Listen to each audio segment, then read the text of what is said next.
નમસ્કાર વિદ્યાર્થી મિત્રો, આપ સર્વની યુટ્યુબ ચેનલ પર ફરીથી એકવાર હાર્દિક સ્વાગત કરું છું। આજના વિડીયોની અંદર આપણે શીખવાનું છે સંભાવના વિશે। ઓકે, તો સંભાવના શું છે? ધોરણ 10ની અંદર આપણે શીખવાનું સંભાવના, અને ધોરણ 9ની અંદર પણ સંભાવના આવે જ છે। તો ધોરણ 10ની અંદરથી કેવા પ્રશ્નો પરીક્ષામાં પૂછાય છે એ વસ્તુની વાત કરીએ, કયા ટોપિક વિશે આપણે સમજવાનું એ વસ્તુની વાતો કરીએ। સંભાવના એટલે શું થાય? તો સંભાવનાનો અર્થ થાય છે સાનુકૂળ પરિણામોની સંખ્યા ભાગ્યા કુલ પરિણામોની સંખ્યા। સાનુકૂળ પરિણામોની સંખ્યા ભાગ્યા કુલ પરિણામોની સંખ્યા। સાનુકૂળ પરિણામો એટલે કે તમને ધારી લો કે કોઈ 10 એક ધ્યાનથી જુઓ, અહીંયા હું લખો આવ્યું છે 1 આ રીતે 2 3 4 5 6 7 8 9 અને 10 આ રીતે કોઈ સંખ્યાઓ લખેલી, બરાબર। અને હવે આ કોઈ સંખ્યાઓ લખેલી, અને તમને આવું કોઈ કહેવામાં આવે કે ભાઈ અંદરથી 2 વડે કપાતી એવી સંખ્યાઓ કઈ, 2 વડે ભગાતી એવી સંખ્યાઓ કઈ, અથવા વિભાજ્ય સંખ્યાઓ કઈ, બરાબર। આવા કોઈ પ્રશ્નો પૂછાય। 2 વડે કપાતી સંખ્યાઓ કઈ છે? તો જો 2 વડે કપાતી સંખ્યા કઈ હોય? 2 વડે કપાતી સંખ્યાનો અર્થ એવો થાય કે 2 એટલે કે જે 2ના ઘડિયામાં આવતી હોય તેવી સંખ્યાઓ। 2 એટલે કે જે 2ના ઘડિયામાં આવતી હોય તેવી સંખ્યાઓ, તે તમામ સંખ્યાઓ 2 વડે કપાતી હોય। તો 2 વડે કપાતી સંખ્યા કઈ હોય? એક તો હોય 2, બીજી કોણ હોય 4, ત્રીજી કોણ હોય 6, ચોથી કોણ હોય 8, અને પાંચમી કોણ હોય 10, બરાબર। હવે આ સૂત્ર મુજબ હું તમને કહેવા માંગુ કે તમે આવું સૂત્ર વાપરો, P of A બરાબર સાનુકૂળ પરિણામોની સંખ્યા ભાગ્યા કુલ પરિણામોની સંખ્યા। તો કુલ કેટલા પરિણામો હતા? તો કુલ કેટલા પરિણામો હોય? 10, અને એમાંથી 2 વડે કપાતા એવા કેટલા પરિણામો? તો 1 2 3 4 ને 5। તો ઉપર હું મૂકી દેવાનું થશે તમારે આવી રીતે 5, અને પછી તમે એના છેદ ઉડાડ નાખો, કાપા કાપી કરી નાખો, બરાબર। છેદ ઉડાડો, કાપા કાપી કરી નાખો એટલે તમને શું થશે? એનો જવાબ મળી જશે। આ રીતે આપણને સંભાવના શોધીશું, બરાબર। સંભાવના શોધવી હોય તો તમને છેદ ઉડાડતા આવડવા કમ્પલસરી છે, અને છેદ ના ઉડાડતા આવડતા હોય તો એના માટે પણ એક વિડીયો હું લાવી દઈશ। ઓકે, તો હવે જોઈએ આપણે સંભાવના વિશેનું તો ટોટલ આ એનું ખાસ સૂત્ર થઈ ગયું। આખું સંભાવના આના પર આધાર રાખેલું, અમુક ફેક્ટ ઉપર આધાર રાખેલું, અમુક સૂત્ર પર આધાર રાખેલું છે। બાકી ચેપ્ટરની અંદર એટલું બધું કંઈ નથી, અને બોર્ડ એક્ઝામ માટે બહુ ઇમ્પોર્ટન્ટ ચેપ્ટર। હવે આપણે જે વસ્તુ વિશે ભણશું એ ભણીશું આપણે પાસા વિશે। તો પાસો શું છે? પાસા વિશેની વાતો કરીએ। ચલો જુઓ, પાસા વિશે આપણે સમજાવીએ તમને। તો પાસો આ રીતે હવે આ કોઈ આપણે અહીંયા પાસો આપણે પરીક્ષામાં જુઓ, આપણી પરીક્ષામાં એક પાસો પૂછાય, એક બાજી પત્તો પૂછાય, અવિભાજ્ય વિભાજ્ય સંખ્યાઓની ગેમ પૂછાય, અને વર્ષના દાખલા, લીપ વર્ષ અને બિન લીપ વર્ષના આટલા દાખલા પૂછાય। એની બહારની કોઈ સંભાવનાનો પ્રશ્ન હોતો નથી। તો જુઓ, પાસો વિશે સમજવું ને તમારે, તો પાસું કેવી રીતે સમજવાનું? તો આ રીતે કોઈ પાસો તમે જોયેલો હશે, ના જોયેલો તો હું તમને બતાવી દઉં। પાસો આ રીતે હોય, આ ટાઈપનો કોઈ એક હોય પાસો હોય, ધ્યાનથી જોજો।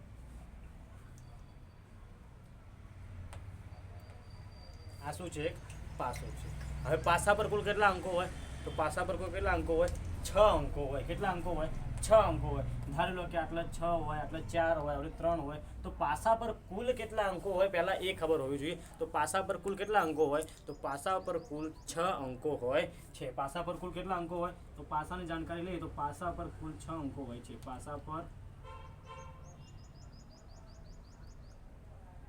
કુલ કેટલા અંકો હોય? તો કુલ 6 અંકો હોય છે। હવે 6 અંકો કયા હોય? તો 6 અંકોમાં કયો હોય? એક હોય। તમે કદાચ પાસો સાપ સીધે રમતા હોય તો પાસો ઉડાડો તો કદાચ 1 આવે, અથવા કદાચ કોણ આવે? 2 આવે, અથવા કદાચ 3 આવે, અથવા કદાચ 4 આવે, અથવા કદાચ 5 આવે, અથવા કદાચ 6 આવે। તો સંભાવના ઉપર પાસા ઉપર મોટા મોટો આંકડો 6 આવે, 6 થી કોઈ મોટો આંકડો આવવાનો નથી, બરાબર। સંભાવનાની અંદર આ વસ્તુ ધ્યાન રાખવાની છે કે 6 થી મોટો કોઈ આંકડો આવતો નથી। તો 6 થી મોટો કોઈ આંકડો નથી આવતો, તો 6 થી બધા નાના આંકડા આવે, 6 5 4 3 2 અને 1। ઓકે, તો હવે આની અંદર એક વસ્તુ યાદ રાખવાની, કઈ વસ્તુ આમાંથી પરીક્ષામાં પૂછાશે? તો પાસાથી એક વસ્તુ તો પૂછાય પરીક્ષામાં કે એકી સંખ્યાઓ કેટલી આવી, બેકી સંખ્યાઓ કેટલી આવી, અવિભાજ્ય સંખ્યાઓ કેટલી આવી, અને વિભાજ્ય સંખ્યાઓ કેટલી આવી। તો હું તમને અહીંયા બધી બતાવી નાખું, એકી સંખ્યા કોને કહેવાય, બેકી કોને કહેવાય, વિભાજ્ય કોને કહેવાય, ને અવિભાજ્ય કોને કહેવાય। તો ધ્યાનથી જોજો। પાસા ઉપર જ આપણે શીખવાનું, હું પાસા ઉપર જ આપણે હાલ થોડો આધાર રાખીશું, પાસા ઉપરથી શીખીશું। ચલો જોજો પાસા ઉપર એકી સંખ્યાઓ કેટલી હોય, તો પાસા ઉપર એકી સંખ્યાઓ કેટલી હોય, એકી એટલે તમને ખબર હોય એકી સંખ્યાઓ કેટલી હોય, તો અહીંયા જુઓ એકી એટલે 1 3 અને 5, 1 3 અને 5. પાસા ઉપર એકી સંખ્યાઓ કઈ કઈ, 1 3 અને 5. આ કેવી સંખ્યા હોય, એકી સંખ્યા. એકી સંખ્યા એટલે કે જે બે વડે ન કપાતી તેવી સંખ્યાને એકી સંખ્યાઓ કહેવાય. તો કુલ કેટલી સંખ્યાઓ આવી, કુલ કેટલી સંખ્યા હોય, 3. તો પાસા ઉપર એકી સંખ્યાઓ કેટલી હોય, 3 હોય. હવે વાત કરીએ બેકી સંખ્યાઓ. બેકી સંખ્યા એટલે જે બે વડે કપાતી હોય તેવી સંખ્યાઓ, બે વડે જે કપાતી હોય તેવી સંખ્યાઓ. તો આ પાસાના કુલ 6 અંકો હોય, પાસાના કુલ 6 અંકો ઉપર બે વડે કપાતી એવી સંખ્યાઓ કઈ કહીએ, તો એક હ 2, બીજી હ 4 અને ત્રીજી હ 6. તો કઈ કઈ આવશે, 2 4 અને 6. તો કુલ કેટલી સંખ્યાઓ થઈ ગઈ, 1 2 અને 3. તો બેકી સંખ્યાઓ પણ કેટલી થઈ ગઈ, 3 થઈ ગઈ, બરોબર. 2 4 અને 6. હવે વાત કરીએ આપણે વિભાજ્ય સંખ્યાઓ. પાસા ઉપર વિભાજ્ય સંખ્યાઓ કેટલી આવે, વિભાજ્ય કોને કહે, અવિભાજ્ય કોને કહે, સમજો. વિભાજ્ય સંખ્યા અને અવિભાજ્ય સંખ્યાઓ ધ્યાનથી જોજો. વિભાજ્ય સંખ્યાઓ કોને કહેવાય, તો વિભાજ્ય સંખ્યાઓ એટલે કે જે કોઈ બીજાના ઘડિયાની અંદર આવતી હોય તેવી તમામ સંખ્યાઓને આપણે વિભાજ્ય સંખ્યાઓ તરીકે ઓળખીએ છીએ. જે સંખ્યાઓ બીજા કોઈ ઘડિયાની અંદર આવતી હોય તે સંખ્યાઓને આપણે વિભાજ્ય સંખ્યાઓ કહીએ છીએ. એક્ઝામ્પલ તરીકે અહીંયા હું લખું, અહીંયા ધ્યાનથી અહીંયા જુઓ ને. એક્ઝામ્પલ તરીકે એક ગણાય, એક તો વિશિષ્ટ સંખ્યા, એટલે એક તો દરેકની અંદર આવવાનો, એટલે એક આપણે ગણવાનો થતો નથી. શરૂઆત ક્યાંથી થાય, વિભાજ્ય સંખ્યાની શરૂઆત, વિભાજ્ય સંખ્યાની શરૂઆત થશે 2 થી. હવે હું તમને કહું, મને કહો 2 કોઈના ઘડિયામાં આવે ખરા, 2 કોઈના ઘડિયામાં આવે ખરા, તો જુઓ 2 એ 2 એકાના જ ઘડિયામાં આવશે, બાકીના કોઈના ઘડિયાની અંદર 2 આવતો નથી. 2 કોઈના ઘડિયાની અંદર આવતો નથી. તો જે સંખ્યા પોતાના જ ઘડિયામાં આવતી હોય, બીજા કોઈ ઘડિયામાં ના આવતી હોય તેવી સંખ્યાને આપણે અવિભાજ્ય સંખ્યાઓ કહીએ છીએ. એક્ઝામ્પલ તરીકે 2 એ કોઈના ઘડિયામાં નહીં આવે, એટલા માટે 2 એ અવિભાજ્ય સંખ્યા થઈ ગઈ. એવી રીતે વાત કરો 3 કોઈના ઘડિયામાં આવે, તો 3 તમે જોશો તો 3 ભાઈ કોઈના બી ઘડિયાની અંદર આવતો નથી. તો 3 બી કોઈના ઘડિયાની અંદર નથી આવતો, તેથી 3 પણ કેવી થઈ જાય, અવિભાજ્ય સંખ્યા. જ્યારે 4 તમે જુઓ તો 4 તો 2ના ઘડિયામાં પણ આવે અને 4 4ના ઘડિયામાં પણ આવે, એટલે કે બીજા કોઈના ઘડિયામાં આવે છે. 4 એ બીજા 2ના ઘડિયાની અંદર પણ આવે છે ને, અને 4 એ 4ના ઘડિયામાં પણ આવે, એટલે બંને વખત આવવાના કારણે આ સંખ્યા અવિભાજ્ય નથી. આ સંખ્યા કેવી આ સંખ્યા કેવી રહેશે, વિભાજ્ય રહેશે. કેવી રહેશે, વિભાજ્ય. સમજણ પડે ને. તો યાદ રાખવાનું, 2 કોઈના ઘડિયામાં ના આવતી તેવી સંખ્યાઓ તો કઈ કઈ આવે, 2 આવે, 3 આવે. 4 કેવી સંખ્યા, વિભાજ્ય સંખ્યા. જ્યારે 5 કેવી તો 5 બી કોઈના ઘડિયામાં નહીં આવતી, એટલા માટે 5 પણ કેવી સંખ્યા, અવિભાજ્ય સંખ્યા, બરોબર. હવે વાત કરીએ 6. તો મને કહો 6 કોઈના ઘડિયામાં આવે, તો 6 આવે. કોના ઘડિયામાં આવે, 2ના ઘડિયામાં પણ આવે, 3ના ઘડિયામાં પણ આવે, અને 6 પોતાના ઘડિયાની અંદર આવે. તો જો કોઈ બીજાના ઘડિયાની અંદર આવતી હોય તો તે સંખ્યાને આપણે કઈ સંખ્યા કહીએ, તે સંખ્યાને આપણે વિભાજ્ય સંખ્યા કહીશું. તેથી 6 પણ કઈ જગ્યાએ આવશે, અહીંયા આવશે. તો 1 તો ગણવાનો થતો નહોતો, પાસાની અંદર 1 ગણવાનો થતો નહોતો, તો વિભાજ્ય સંખ્યાઓ પાસામાં કેટલી મળી, તો વિભાજ્ય સંખ્યાઓ કેટલી મળી, 2. અને અવિભાજ્ય સંખ્યાઓ કેટલી મળી, 3. બરોબર. તો બસ પાસાની અંદર અને બહારનો કોઈ પ્રશ્ન નહીં પૂછાતો, પાસાની અંદર આ રીતે પૂછાશે. ઓકે. તો યાદ રાખવાનું કે પાસાને ઉછાળતી વખતે કુલ કેટલા પરિણામો મળી, બરોબર. કુલ કેટલા પરિણામો મળી, એક પાસો હોય તો કેટલા મળશે, 2 પાસો હશે તો કેટલા મળશે. એના માટેનું સૂત્ર હશે 2n² વાળું. સૂત્રની કોઈ જરૂર નથી, આપણે તો જોઈ લઈશું જ્યારે પાસો આપણે ભણીશું ત્યારે. ફરીથી દાખલા જ્યારે ગણશું ત્યારે આપણે એના પર આધારિત દાખલાઓ સમજીશું. તમારા પાસા માટે આટલી યાદ રાખવાનું કે એકી સંખ્યાઓ કેટલી આવી, તો એકી સંખ્યાઓ કેટલી આવી, 1 3 અને 5. 3 સંખ્યાઓ. બેકી સંખ્યાઓ કેટલી, 2 4 અને 6. વિભાજ્ય સંખ્યાઓ કેટલી, 4 અને 6. અવિભાજ્ય સંખ્યાઓ કેટલી, તો 2 3 અને 5. આ પાસાની વાતો થઈ ગઈ, બરોબર. હવેની અંદર આપણે જોઈશું બાજી પત્તાઓ વિશે. તો બાજી પત્તાઓ વિશે આપણે જોઈએ. હવે આપણે જોઈએ બાજી પત્તાઓ વિશે, બરોબર. 7મ 8મનો ટાઈમ હોય એટલે આપણે બાજી પત્તાઓ તો રમેલા છે ટીપીન. તો બાજી પત્તાઓની અંદર આપણે બાજી પત્તાની સંભાવના વિશે આપણે શીખવાનું. તો બાજી પત્તાની સંભાવના કેવી રીતે હોય, તો જે બાજીના કુલ પત્તા હોય, જે આપણે પત્તા કહીએ, એ કુલ કેટલા પત્તા હોય, તો પત્તાની સંખ્યા કુલ હોય 52, બરોબર. પત્તાની સંખ્યા કેટલી હોય, તો પત્તાની કુલ સંખ્યા કેટલી છે સાહેબ, તો પત્તાની કુલ સંખ્યા છે 52. હવે તમે કહેશો 52 કેવી રીતે, તો સાહેબ 52 પત્તો એ 13 રીતે વિભાજિત હોય, 4 વાર 13 રીતે વિભાજિત હોય. તો 4 વાર 13 વડે કેવી રીતે વિભાજિત હોય, તો જુઓ 4 વાર 13 વડે આ રીતે વિભાજિત હોય. એક તો લાલનું હોય, આપણે આને શું કહીશું? લાલ. બરોબર. બે લાલમાં હોય ને બે કાળીની અંદર હોય. એક લાલ હોય, એક કેવું હોય અંદર? ચોકટ હોય, અને આપણે કહીશું ચોકટ. પછી આવશે ફુલ્લી,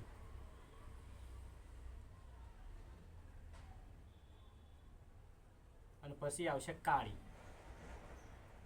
મહાકાળી નહીં, કાળી. કેવી? કાળી.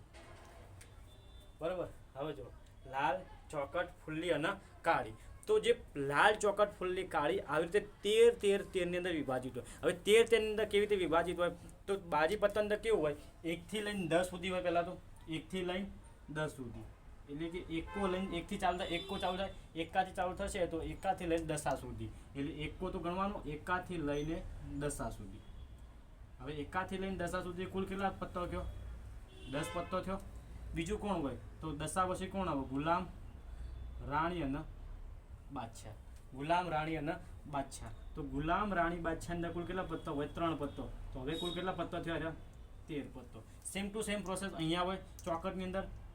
એકાથી લઈને દસા સુધી કુલ કેટલા પત્તો હોય? 10 સુધી. એકાથી 10 એટલે એકડો, બગડો, તગડો એ રીતે જ ગણવાનું થાય. દસા સુધી 10 પત્તો. અને પછી કોણ આવે? ગુલામ, રાણી અને બાદશાહ. બરાબર. ગુલામ, બેગમ અને બાદશાહ પણ કહી શકાય. તો કુલ કેટલા પત્તો? 3. તો આ બી કેટલો પત્તો થયો? 13. સેમ ટુ સેમ આ રીતે એકાથી લઈને ફરીથી દસા સુધી. તો 10 સુધી કેટલા થયા? 10 પત્તો. પછી કોણ આવશે? ગુલામ, રાણી અને બાદશાહ. કુલ કેટલા પત્તો થઈ ગયો? 13 પત્તો. સેમ ટુ સેમ આ બાજુ ચાલુ કરો. તો એકાથી લઈને ગુલામ સુધી, આ એકાથી લઈને દસા સુધી, ફરીથી ગુલામ, રાણી અને બાદશાહ. કુલ કેટલા પત્તા થઈ ગયા? કુલ પત્તો કેટલા થયા? 3. તો આ બી કેટલા થયા? 13. અને આ બી કેટલા થયા?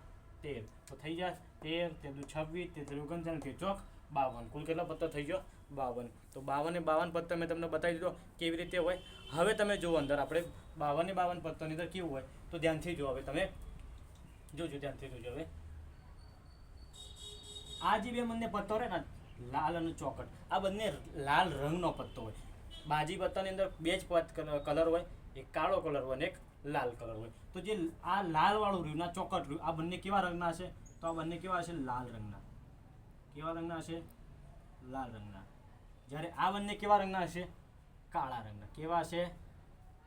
કાળા રંગના. બરોબર. તો આ લાલ રંગના અને કાળા રંગના. બરોબર. લાલ રંગના અને કાળા રંગના. જો તમને પરીક્ષામાં એવું પૂછવામાં આવે કે કુલ લાલ રંગના પત્તા કેટલા હોય, તો કુલ લાલ રંગના પત્તા કેટલા હોય? તો 13 અને 13 કેટલા થયા? 26. તો લાલ રંગના કુલ પત્તા કેટલા હોય? તો લાલ રંગના કુલ પત્તા કેટલા સાહેબ? 26. પણ તમને એવું પૂછવામાં આવે કે લાલના પત્તા કેટલા હોય, તો લાલના પત્તા કેટલા આવશે? તો લાલના પત્તા કેટલા આવી? 13. જ્યારે તમને એવું પૂછવામાં આવે કે લાલ રંગના, રંગ શબ્દ વાપરેલો હોય તો જવાબ આવશે 26, કારણ કે આ બી લાલ હોય અને આ બી લાલ હોય. તો લાલ રંગના પત્તા કેટલા થાય? 26. પણ એવું પૂછવામાં આવે કે લાલના પત્તા કેટલા હોય, તો જવાબ કેટલા આવશે? 13. રેડી? એવી રીતે આ બાજુ જુઓ. તમને એવું પૂછવામાં આવે કે કાળા રંગના પત્તા કુલ કેટલા હોય, તો કાળા રંગના કુલ પત્તા કેવા હોય? તો આ બી કાળા હોય, આ બી કાળા હોય. તો કાળા રંગના કુલ પત્તા કેટલા થયા? તો 13 અને 13 એટલે કેટલા થઈ ગયા? 26. પણ તમને એવું પૂછવામાં આવે કે કાળીના પત્તા કેટલા હોય, તો કાળીના પત્તા કેટલા આવશે? 13. બરોબર. જો તમને પૂછવામાં આવે કે લાલના પત્તા કેટલા, તો લાલના પત્તા આવશે 13. જો તમને પૂછવામાં આવે કે કાળીના પત્તા કેટલા, તો જવાબ આવશે 13. જો તમને પૂછવામાં આવે કે લાલ રંગના પત્તા કેટલા, તો જવાબ આવશે 26. જો તમને પૂછવામાં આવે કે કાળા રંગના પત્તા કેટલા, તો જવાબ આવશે આપણો 26. આટલી વસ્તુ થઈ જાય ડિટેલની અંદર કમ્પ્લીટ. અને હવે આપણે થોડીક હજુ વસ્તુ કરીએ. હજુ તમને પરીક્ષાની અંદર પૂછાય, ઢગલો વસ્તુ પૂછાય અંદર. બરોબર. હવે ઢગલો વસ્તુ અંદરથી પૂછાય. હજુ તમને પૂછાય કે આ બાજી પત્તોની અંદર મુખ મુદ્રાવાળા પત્તા કુલ કેટલા હોય? મુખ મુદ્રાવાળા એટલે કે જેનું મૂઢું હોય તેવા પત્તા. મુખ મુદ્રાવાળા એટલે કેવા પત્તા? કે જેનું મૂઢું હોય તેવા પત્તા. તો મુખ મુદ્રાવાળા પત્તા કેટલા હોય? મુખ મુદ્રાવાળા પાના. સાહેબ બાજી પત્તાની અંદર કુલ મુખ મુદ્રાવાળા પાના કેટલા હોય? તો કોને કોને મૂઢું હોય? તો શું એકાદ મૂઢું હોય? એકાદ મૂઢું ના હોય. બગડા મૂઢું હોય? ના હોય. તગડા ના હોય. દહડાન ના હોય. મૂઢાની શરૂઆત એટલે કે મુખડાની શરૂઆત ક્યાંથી થાય? ગુલામથી થાય. ક્યાંથી થાય? ગુલામથી. તો ગુલામને મૂઢું હોય, રાણીને મૂઢું હોય અને કોને હોય? બાદશાહને મૂઢું હોય. તો કેટલા છે? અને આ 3 મુખવાળા. તો અમને પણ મુખ હોય, એટલે કે આ 3 મુખવાળા, આ 3 મુખવાળા, આ 3 મુખવાળા અને આ 3 મુખવાળા, તો 3 3 દુ 6, 3 3 9, 3 ચોક 12. 12 એવા પાના છે કે જેને મુખ હોય છે, જેની મુખ મુદ્રા હોય છે, બરોબર. તમને અંદર જોજો બાદશાહ જોવા મળશે, અમુકની બાદશાહની મૂછો ઉપર હશે, અમુકની બાદશાહની મૂછો નીચે હશે, અમુકના બેગમની અંદર નથની હશે, અમુકના બેગમની અંદર નથની નહીં હોય, અમુકનો રાજા આબો તકીરો છે, અમુકનો રાજા આબો તકીરો છે, અલગ અલગ રીતે તકીરો હોય. આ અલગ અલગ જગ્યાએ અલગ અલગ પત્તો હોય છે. તો મુખ મુદ્રાવાળા પાનાની અંદર આ વસ્તુ હોય કે મુખ મુદ્રાવાળા પાના કુલ કેટલા? તો 3 3 3 દુ 6, 3 ચોક 12. કેટલા પત્તા થશે? 3 ચોક 12. કુલ કેટલા પત્તા થઈ જાય? 3 ચોક 12 પાના થઈ ગયા. રેડી? હવે જો અંદર આપણે હવે તમને એવું પૂછવામાં આવે કે ભાઈ લાલ રંગના પાના કેટલા હશે? તમને એવું પૂછવામાં આવે કે લાલ રંગના મુખ મુદ્રાળા પાના કેટલા, લાલ રંગના મુખ મુદ્રાળા પત્તા કેટલા? તો હવે જુઓ, લાલ રંગના મુખ મુદ્રાળા પત્તા કેટલા? તો આ લાલ રંગનું, આ લાલ રંગનું, તો 3 લાલ રંગના મુખ મુદ્રાળા પત્તા કેટલા થશે? 6. જો એવું પૂછવામાં આવે કે કાળા રંગના મુખ મુદ્રાળા પત્તા કેટલા? તો આ બી 3 કાળા રંગના, આ બી 3 કાળા રંગના, તો કાળા રંગના પણ કેટલા થઈ ગયા? 6. રેડી? આવા પ્રશ્નો તમને આપણા પાના પત્તાની અંદરથી પૂછાય. આની અંદર બીજું કોઈ વિશિષ્ટ હોતું નથી. બસ આટલી વસ્તુ અંદરથી પૂછાય જે તમારે યાદ રાખવાની થશે કે કુલ પત્તા કેટલા, કેવા રંગના, કેવા હોય છે, મુખ મુદ્રાના પત્તા કેવા હોય છે. આ બધી વસ્તુ જો તમને આવડતી છે તો પ્રશ્ન તમને આવડતો થશે, બરાબર. તો શીખવાનું રહેશે આપણે આ વિડીયોની અંદર. હજુ કે આપણે આની અંદર આપણે બીજું વસ્તુ શીખીશું. હવે આપણે શીખશું વર્ષની વાતો, જેને પૂછાય તમને લીપ વર્ષ અને બિન લીપ વર્ષનું. ચાલો, પાસો પૂરો કર્યો, બાજી પૂરી કરી, અને હવે આપણે પૂરું કરશું વર્ષનો પોઈન્ટ પૂરો કરીએ એટલે હવે આપણે સીધા પછી જઈશું આપણા સ્વાધ્યાય પર. આજનો વિડીયો આપણે અહીંયા સ્ટોપ જ કરીશું, બરાબર. એટલે ધ્યાનથી જોઈ લેજો, છેલ્લો પોઈન્ટ છે આપણો. આના પછી આપણે કાલના વિડીયોની અંદર મળીશું, જેની અંદર આપણે સંભાળવાની આગળની વસ્તુ તમામ આપણે ચાલુ કરીશું. હવે કાલની વાત કરવાની, આપણે વર્ષની વાતો કરવાની. તો વર્ષ કેટલા હોય? તો સાહેબ વર્ષના 2 પ્રકાર પડે. સાહેબ વર્ષના 2 પ્રકારો કેવી રીતે? એક લીપ વર્ષ અને બીજું હોય છે બિન લીપ વર્ષ.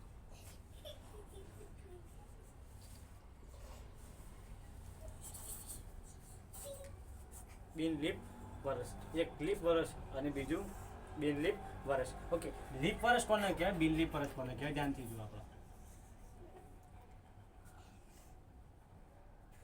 જોજો લીપ વર્ષ અને બિન લીપ વર્ષ.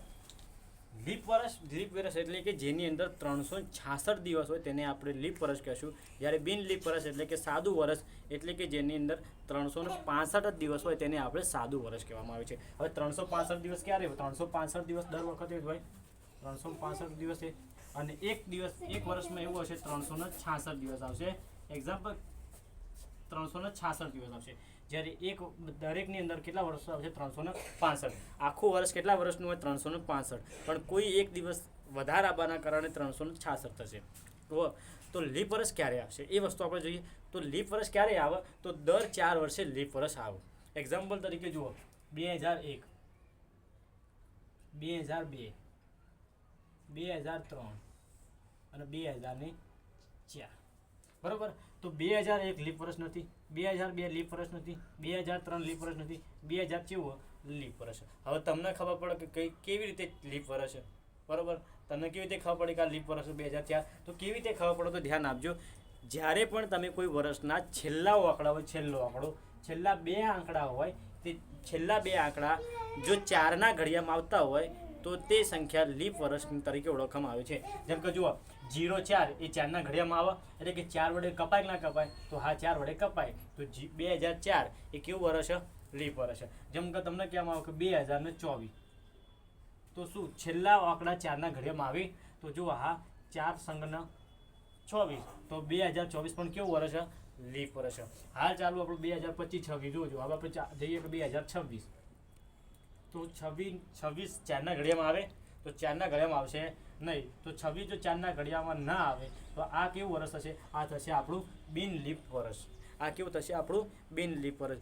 જો કોઈ સંખ્યા 4 વડે કપાતી હોય તો તે વર્ષને આપણે લીપ વર્ષ કહેશું.